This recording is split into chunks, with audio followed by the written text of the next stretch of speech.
Have you ever felt like you need to be more shiny in your business, or you need to fit yourself into a box that doesn't quite feel like you, and you worry how you're ever going to make that work when it comes to selling and delivering your offers in a sustainable way? If so, today's episode is going to be one giant permission slip to do things differently. Welcome to the Soulful Sales Show, where we talk about believing in the value of your offers, getting them in front of your right people, and selling more of what you do in your unique way. Hi, and welcome back to another episode of the Soulful Sales Show. Today, I am very excited to share with you an interview with someone who I had been wanting to get on the podcast for a long time. Susannah Conway, who runs a successful online course business in a way that is totally her, which she markets mainly through beautiful personal email newsletters. And honestly, I'm just so impressed with the way that she has a kind of rhythm to the way that she releases and re-releases her courses as well. So first, let me share her official bio. Susannah Conway is a writer and teacher living in London, UK, and has been sharing her heart online since 2006. Author of the creative memoir, This I Know, Notes on Unraveling the Heart, she spends her days helping people access their creative joy and to nurture a deeper, kinder relationship with themselves. Susannah is celebrating her 15-year business anniversary this year. So in this interview, we are diving into how she has made it work for herself and her brain for so long, and all alongside her ADHD as well, which she didn't know she had until 2022.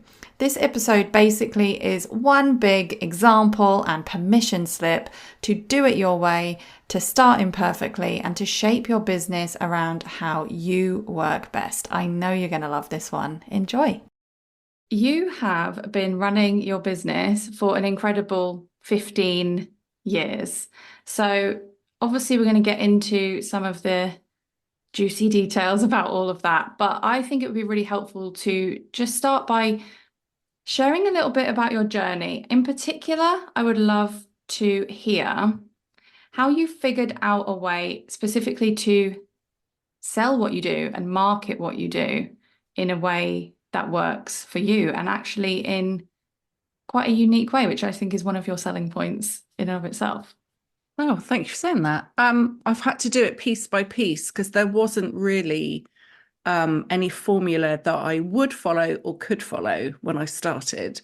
You know, this whole business has been created with quite a lot of string and sellotape because I've had to, learn as I go. I mean, like you do with anything. But I didn't have like a business out of the box, or I didn't do one of these big shiny head courses that taught me how to do it. I've just put it together and always followed my interests. If it's not fun for me to do it, then I don't want to do it. And obviously things like bookkeeping and stuff like that's not that fun, which is why I now have people that help me. But on the whole, I have followed what feels fun, interesting, and has mirrored my own personal development as these 15 years have gone by. So I started by I created an evening class. I was living near Bristol here in the UK, made an evening class. I've been blogging for a couple of years, or maybe 3 years by then. And I talked about this evening class that I was doing. And some of my online followers were like, well, I'd quite like to do that as well. But you're in the UK, I'm in America. How can I do this? And so that was the kernel of the idea for teaching online. Before that, it hadn't even been a thing. I mean, we were blogging, but we didn't want to put advertising on our blogs, ad-free blogs. It was all, it felt very different to how it feels now. We didn't have social media. I mean, I think Facebook was probably a few years old, but this was long before Instagram, let alone anything else.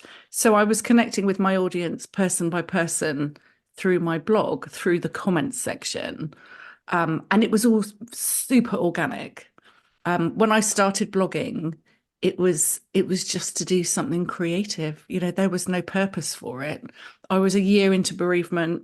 I hadn't been working for that year, and I was piecing myself back together. And so I started writing about that on the blog. And from there, that was how I grew just a tiny little audience around me of people that were either seeing themselves in my words or on a similar kind of creative unraveling, as I called it.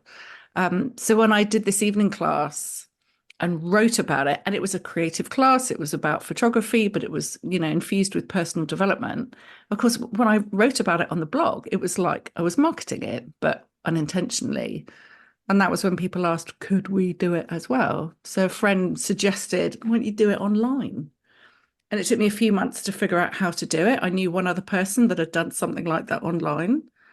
And just like I said, it just got a roll of sellotape and kind of figured it out. But it was all very kitchen table stuff. I created a password protected typepad blog where I could put the lessons, had a little Vimeo account where I could host the videos. And we had a private Flickr group so we could share photos. So, we're not talking the Kajabi days now. I had to piece it together. Like, how can I recreate a workshop or an evening class even and do it online? Like, how can I do that? So I just had to use the pieces that I already knew of, stuck it together. And those first few times I ran the course, I didn't have a mailing list. So I was putting people into my contacts on my computer. I could send out a group email.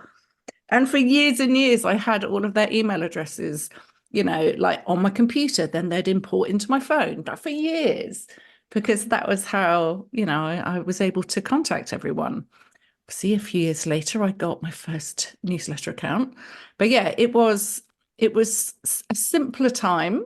I mean, 15 years doesn't sound that long ago, but in terms of technology and social media, it feels, decades ago. And everything's sped up in those years. And, I think I just said to you that first year, I was like, this isn't going to last. This is a total fluke. And of course, by the end of the first year, I'm like, shit, I think I've made a business. Oh, so then I made a second course and then I made another one. But all of them have had a thread through them. It's always been following what I'm learning, what I want to share, what kind of joins them together. They're all about creativity in some shape or form. They're all about personal awareness, personal development.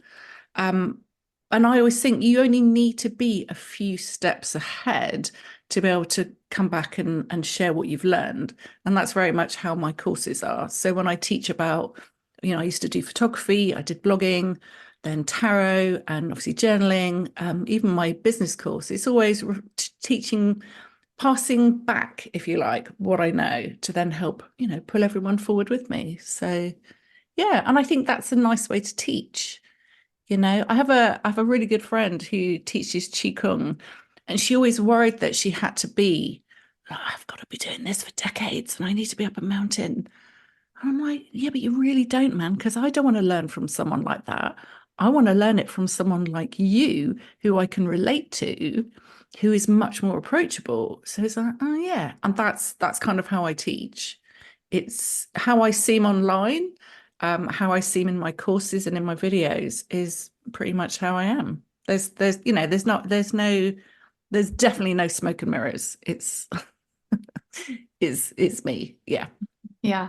And I love that you shared the very simple, low tech way that you first did it. I think that'll be encouraging. Like, obviously, things have changed, but it is still absolutely possible to be starting out and putting your courses out like that today. Like, I see people doing that a lot. People have feelings about whether they're allowed to do it, but absolutely it works. And I also love what you said about like following my interests and coming at it from that angle, because I guess some people will, be starting their business, they'll have training in a certain area, maybe they've just done their coaching certification, whatever, and they know what they want to do, and they're picking their niche and they're doing it all in a very strategic way. And in my experience, it absolutely didn't work like that for me. I needed to just be putting my stuff out there. I needed to just be sharing this idea here and chatting to people there and putting together this course and seeing how not only it's not all about how other people react, but it's also how you feel about it. And I would also imagine, like, you said that you came into it from blogging. I was actually blogging like around at that time as well. And it was very much a whole creative exploration for me as well. And it was a different time back then, like comments and blogs and all of this. But anyway, I won't go down that rabbit hole. But where I was getting at was like, I can imagine as well, like, it's really about the relationship that you have with your readers, right? And I would say that although maybe you've upgraded your systems behind the scenes, the way you deliver your courses and all of that stuff, that relationship that you have with your readers is still going strong 15 years later, right? When it might not, it's not just like blogging now, but it's like your email newsletter or Substack or wherever it is that you show it up. Can you talk a little more about that? I would love to also hear like how you said after a couple of years you set up your email newsletter, like how did it translate from what you had been doing, and whatever you have to share about like your philosophy of keeping that relationship going. Oh, where to start? I was going to say about the whole when people get started and they've done a course or they've found a system or they've done their coach training and someone has said you ought to do it this way. I'm a firm believer in not listening to that advice, because until you really know yourself and also know what's going to work for you, it's really difficult to try and put on the clothes of someone else's business shape, business wardrobe. I mean, I don't want to mention all of these, the big shiny hair courses I'm talking Mhm. about.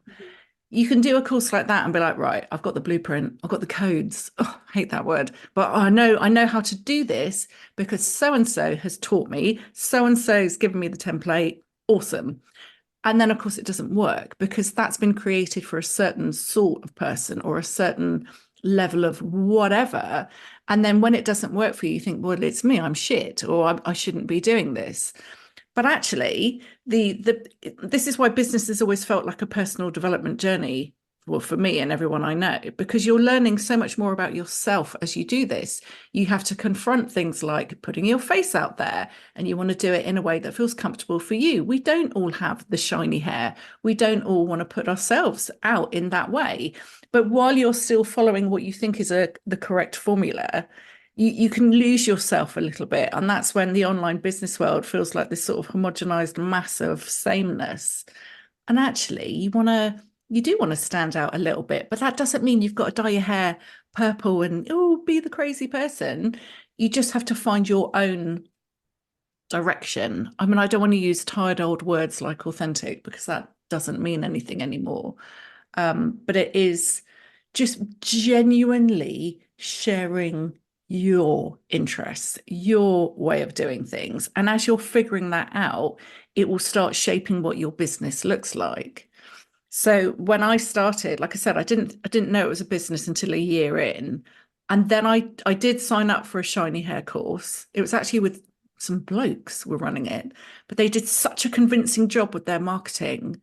It was all about teaching. And I'm like, oh my God, I need to do that because who am I to have a business? I don't know what I'm doing. I'm not trained for this. I haven't studied this. So I signed up for this course because the marketing was arguably really good. And of course, first day, I'm like, oh shit, this doesn't suit me at all. It was basically a bit like bro marketing now, Yeah. but done so convincingly. I was like, well, I need to take this because this is going to teach me exactly how to run this business that I've apparently made. And I never did any of it because it wasn't meant for someone like me, who we now know is super neurodivergent. But at the time, I just thought, oh, I'm a bit introverted. So it just wasn't me at all. So that was my $1,000 lesson, that you don't need to, it's not that you don't need to take a course in it, but I think you need to just pick little bits that you need. I think these big gigantic courses that are like, this is going to sort your business out, I think it's all a bit of a lie. I've learned much more from the handful of smaller courses, like someone teach me about the low ticket offer thing. And I took a few bits from that and went, oh, I can see how that could apply to what I'm doing. I Mhm. think that's really useful. So $1,000 lesson, check, done that. And then I had to think about, well, what do I want this to look like? And there was never a plan. But again, I kind of made the business with the sellotape and almost like Lego bricks. So I had my one big brick, and then I'm like, right, well, I've just done this course, and photography was a big part of it. And some of my people are asking if I could do a photography course. I'm like, oh, yes, I can. So I made a photography course and like, well, what would that look like for me? How would I teach it? Well, how can I teach what I know? I mean, that was one thing I had studied at art college, but it was like, how can I translate what I know now into something online? So I figured that out. I did a blogging course, but there's always been this kind of thread between all the things. And I've always paid close attention to what I want to do, what I'm obsessed with right now, but also what people are asking me about. So my inbox is telling me what people are interested in. You know, I'm always listening, I'm always noticing, I'm always in my little Facebook groups listening to what people are curious about, you know, like with my tarot course. Well, where are they struggling with pieces? Where could I either add that to a course or make a little workshop out of it? So you kind of get that organic information that comes to you, because the number one thing you've got to do is listen to your students. Otherwise, you're a shit teacher. You've got to listen to them. So, what was the question? Where am I going with this? Give me a clue. I mean, I love where you took it personally, but I guess it was about like how you've been saying about this relationship you have with your students and how they feed back to you Yes. the ideas. And it's your whole marketing strategy, whether it's the email, the blog, whatever, is really about relationships, right? There you go. Thank you. Yeah. That's the word I needed, relationships. Okay. Yeah. Well, there are people I know for a fact who are still on my mailing list, still in my community, that were there from the very beginning. I have a ton of people that mention unraveling to me all the time. That was the name of my first course. And, you know, Unravelers Unite, they're still there and they're still with me. And they've been growing with me and aging with me, if you like. So yeah, the first course came about because people asked for it. Um, and so it is good practice to kind of work on building up a little bit of an audience before you put something out there. Don't build a course and then go, oh, no one wants it. If there's no one there to offer it to, you've got to do it the other way around. So I created the little course. I had 100 people sign up in the first week. I mean, fuck, I would kill for that now to have that happen so quickly. But it's because there weren't any other courses. It was such a new thing. And people talked about it on Flickr because that was all we had. So through that first course, the people that were taking it, I gave them a little JPEG to put on their sidebar on their blog. So people got to see that because we actually looked at blogs back in the day. So there was a lot of word of mouth growth that happened, first of all. And a lot of sharing, a lot of recommendations, like people would tell their friends. So that started happening.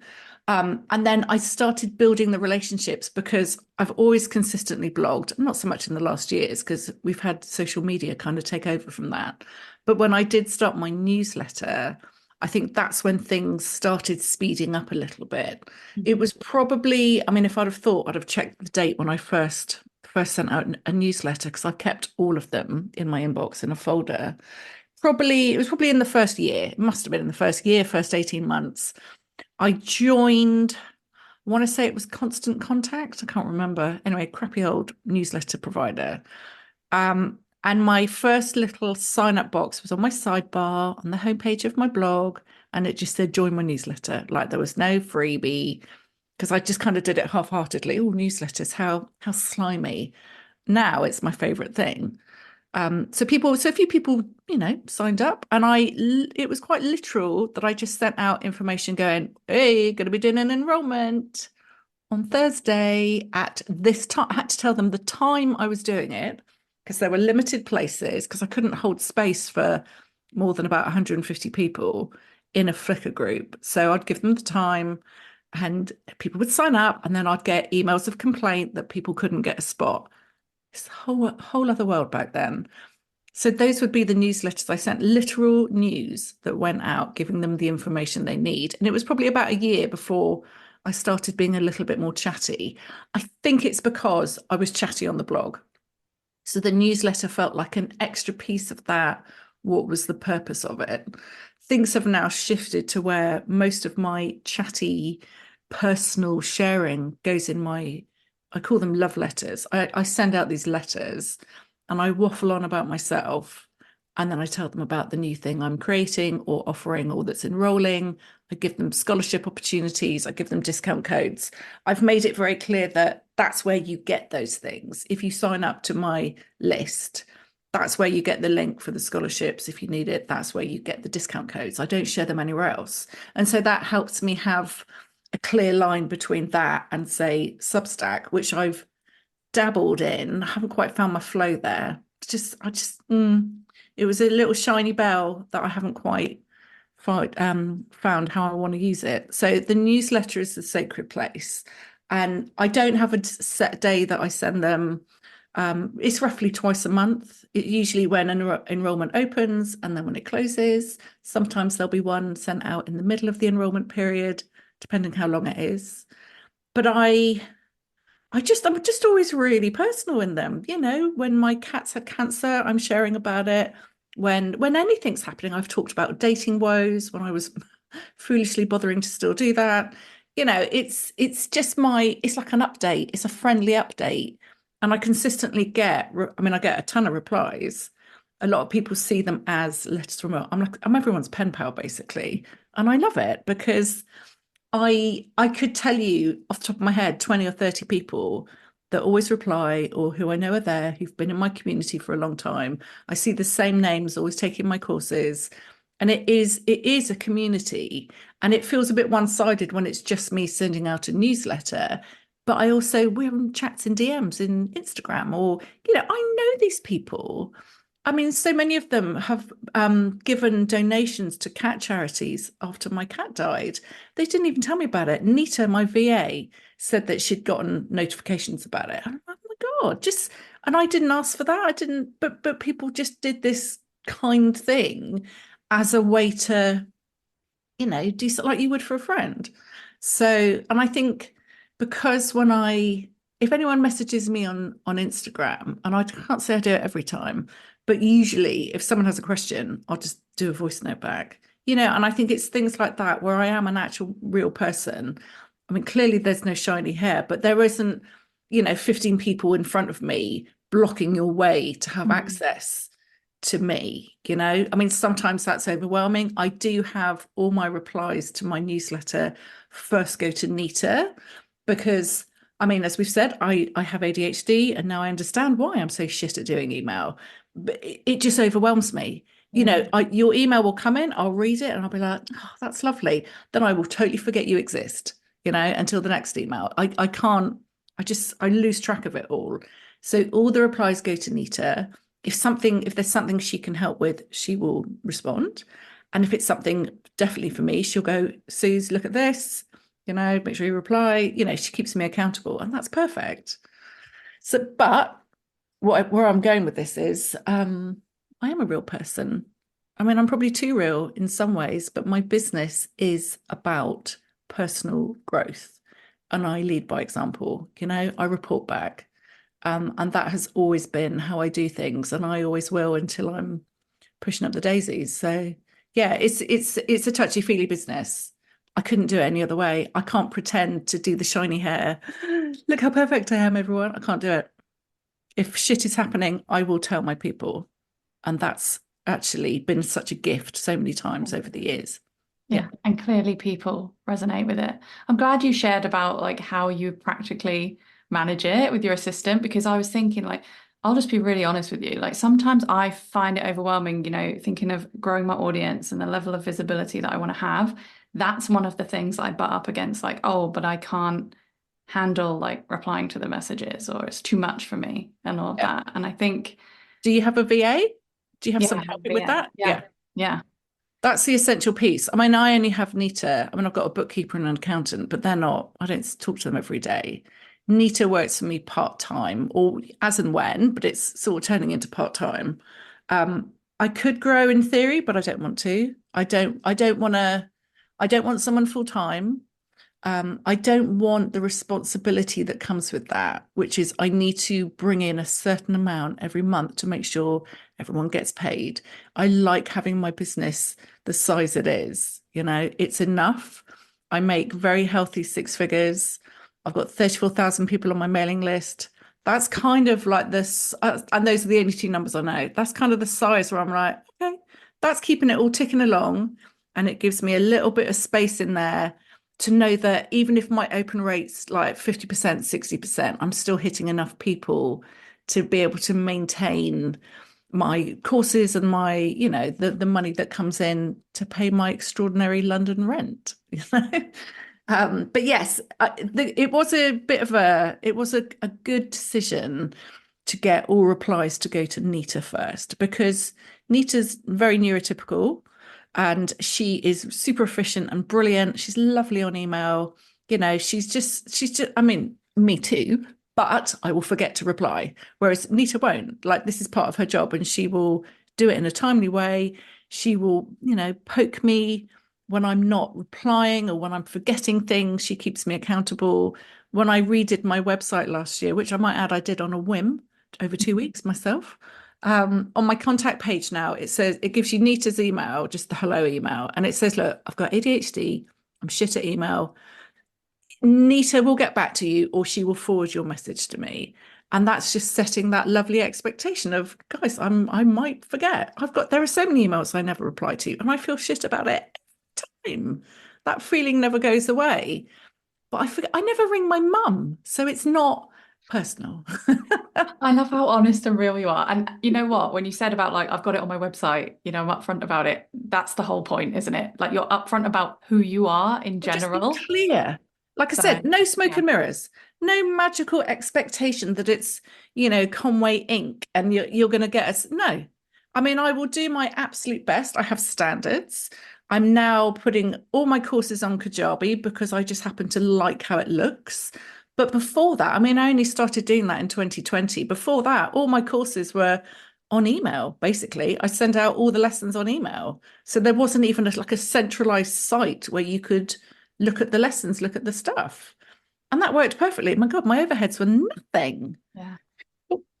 Kajabi, by contrast, is really fucking expensive, more than I think it should be. But I've thrown all my eggs in that basket now. I like how it looks. I've got a semi-customized, setup, and it just works. And I'm actually really enjoying having all my courses in one place. Like, I like looking at my little library, like your thing, Yeah. which Yeah. what are you using? I'm Teachable on or I'm on Thrivecart. Thrivecart? Yeah, just having them all together. I was like, oh, it's such a pleasurable thing. And I've had people say, oh yeah, no, I like going into my Susannah library and Yeah. checking in that way. So, it's so much easier to update things. What we used to do is send out all lessons in daily emails, and then at the end you'd get a PDF of the whole course. Oh my God, having to update the fucking PDF was a nightmare. And I was always trying to make sure every time we ran a course, it's up to date, check on the links. Nightmare. Now it's all in Kajabi, easy to update, easy to check things on the resources page, like however it is. I have it all laid out how I want it. I know I'm very controlling, but I think that's part of the ADHD. I will go down that rabbit hole. I don't want anyone else to, oh, no, I will lay it out. I will set it up. I'm going to do the words. All of the copy is mine.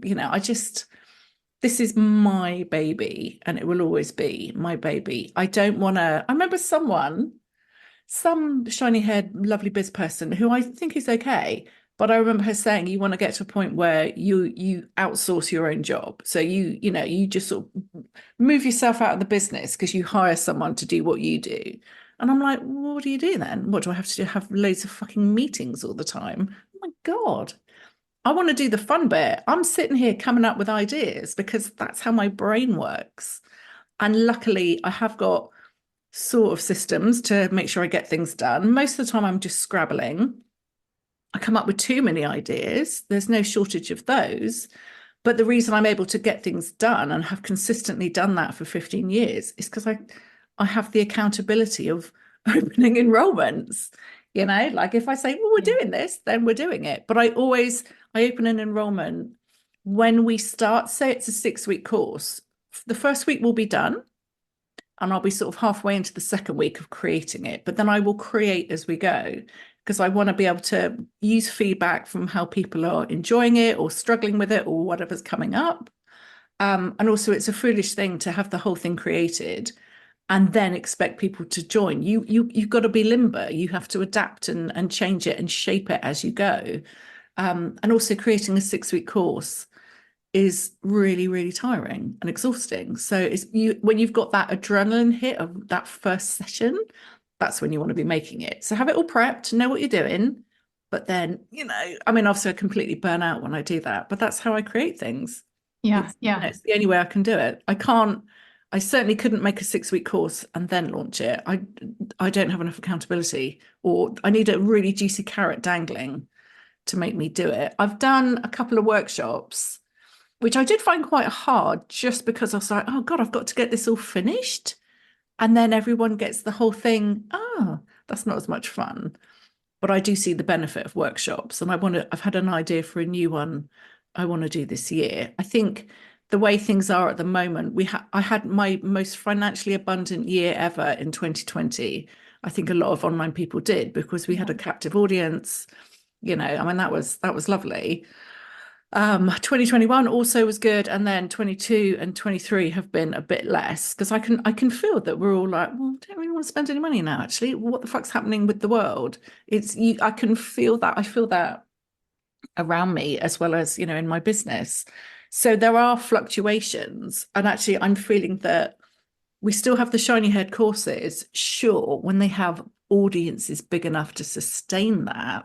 But with the sort of size of mine, I want to bring in some lower price things, just because I don't know if we all have the bandwidth for a 6-week course anymore.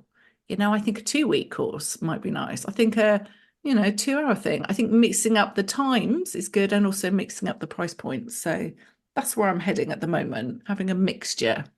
yeah, yeah. And I mean, what you said about that accountability for yourself, creating the course as you're delivering it, I absolutely need that too. I cannot motivate myself unless I'm doing it in that kind of way. And I have my ways, as I'm sure you do, of like getting a little bit ahead of myself by making myself accountable to my VA, for example, because she has to do something for me in relation to it. But yeah, but what you said about like mixing it up, I feel like that helps with the accountability for our students as well.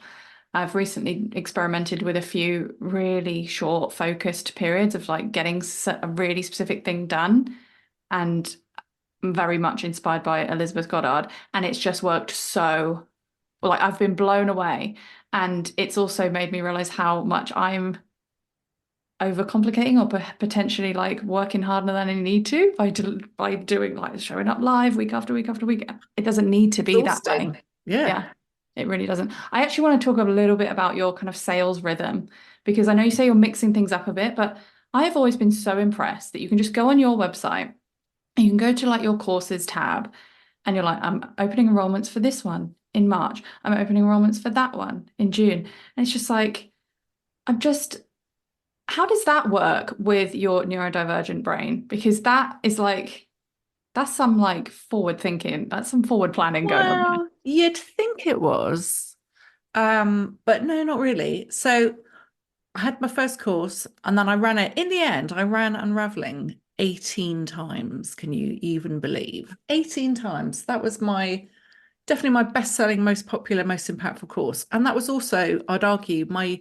least accomplished course. You look at my stuff now, I'm like, fuck, that was a tiny baby in courses land, but it had so much heart. And I think it was impactful because I left space for the participants to have their own experience. They weren't just learning something, they were doing something. So I kept running that course, and then I started creating other ones. And then I got to a point where I was running a course every couple of months, and I just rotate through the courses I have. So I'm always rerunning them. And each time, you're tweaking little improvements, a little bit of updating. And then it got to a point when I moved back to London, and this was probably just under 10 years ago, my rent went up from where I'd been living. So it was a very practical consideration. I was like, I need monthly income. I can't just do quarterly. I need this to be more regular. So I got in the rhythm of launching, well, launch is not the right word, opening enrollments every month on something, because I needed that monthly money coming in. And so that's what I do now. And luckily, my enrollments are usually big enough to tide me over 2 months if I have to. But I try and do it monthly. I do really have a disgusting rent, and I desperately, desperately want to move out of London. So at the moment, that does drive a lot of what I do. And I resent that quite a lot, actually. I just want it to be easier.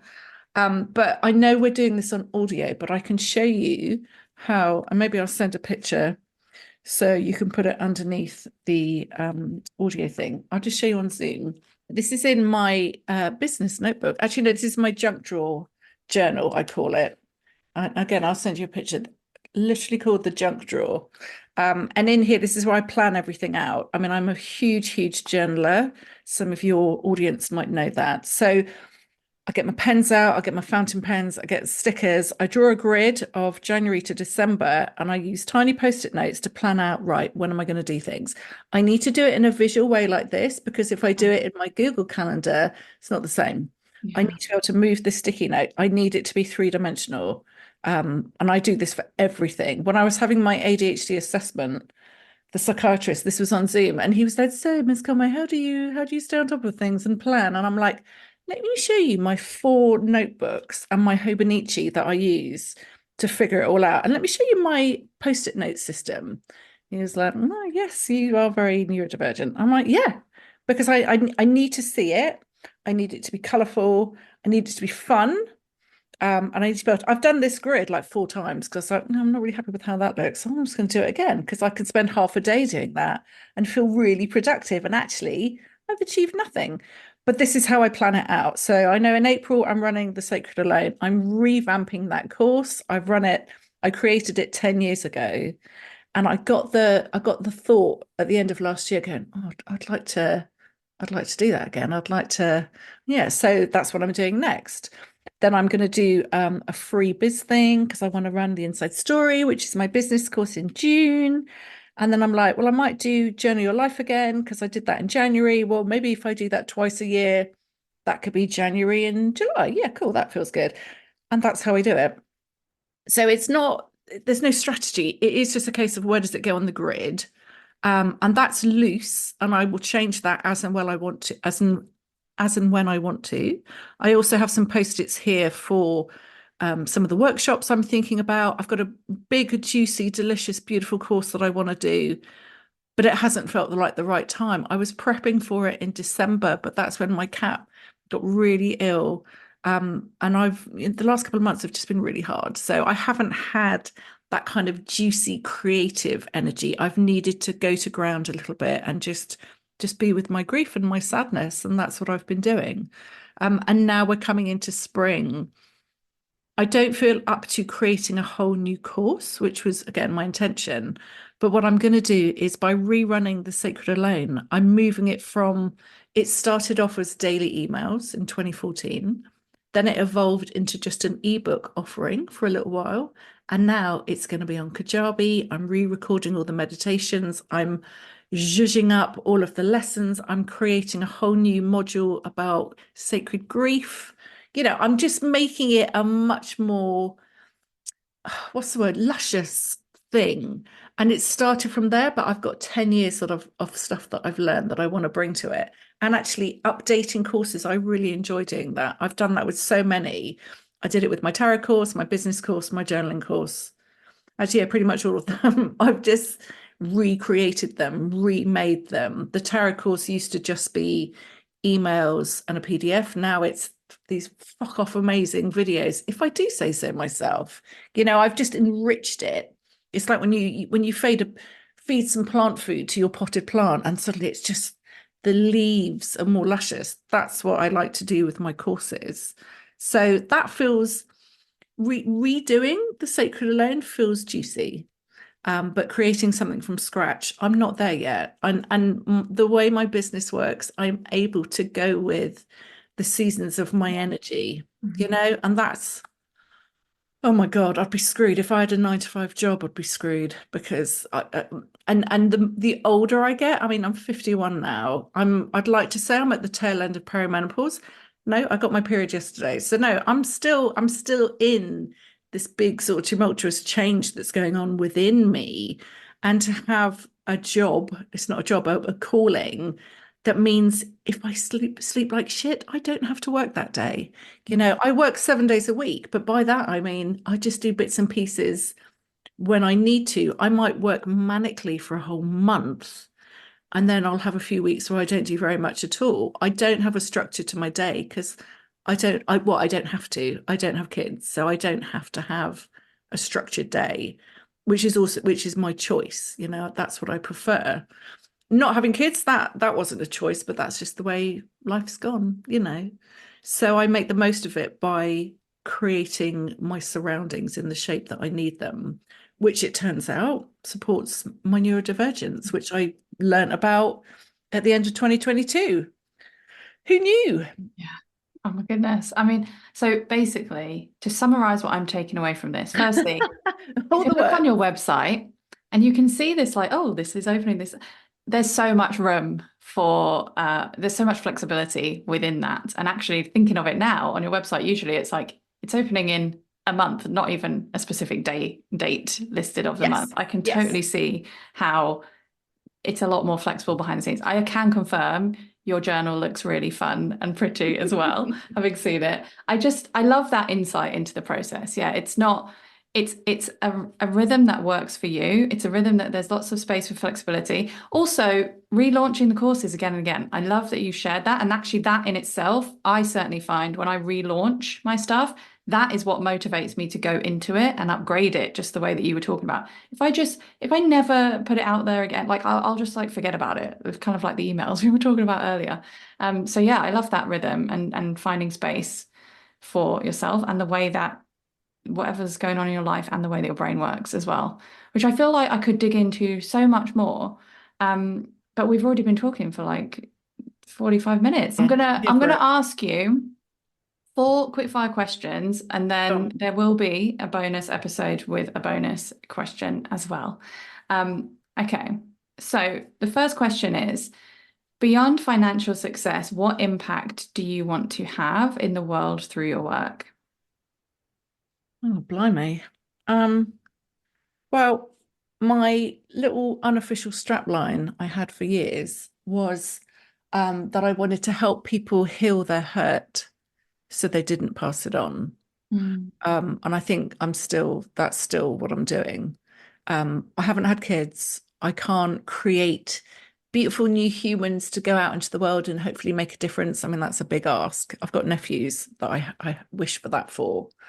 But what I can do is I can support the mums and the parents and the grandparents and the people who are raising those kids.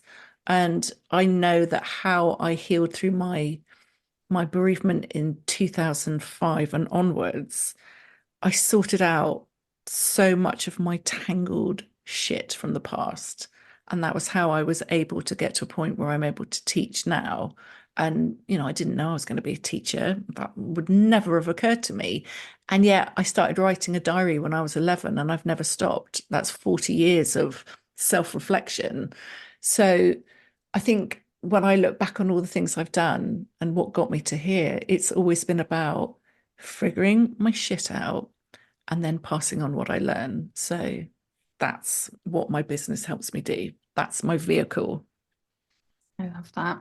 Second question is, if you could give a message of encouragement to past you earlier on in your business, what would that message be?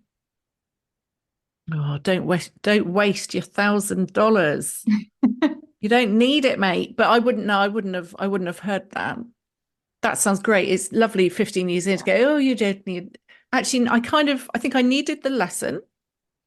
And it would have been lovely for me to have heard, just trust yourself, do what works for you and ignore what everyone else is doing.